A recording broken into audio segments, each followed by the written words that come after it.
I like helping companies.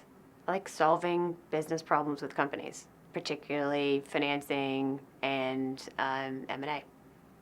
That's really what drives me. That's where I think, and because I've worked with companies in Silicon Valley, in New York, as well as in Sydney, they have the same similar problems and similar issues, but culturally it's quite different.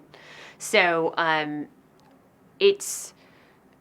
so I think what's helpful now is being in Australia and having been in Australia long enough now, I can identify those cultural nuances so I can try to help bridge that gap.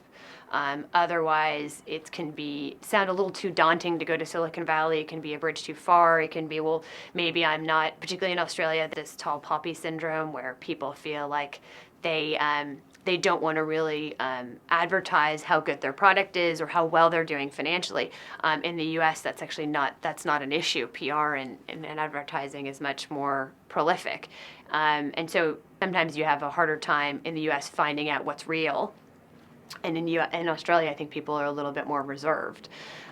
So I think those nuances can make a big difference, particularly when you're looking for the right partner and you want to, get the correct valuation for the service that you're providing. So I think that's where we can materially help. There was a study that was recently done in the U.S. that said, on average, M&A transactions, having an advisor, you could get 30 to 50% on average increased value by having an advisor for your transaction. And that's where we sit. We sit in that value spectrum to make sure that whether it's overseas or in the U.S., that we're maximizing the value for a company.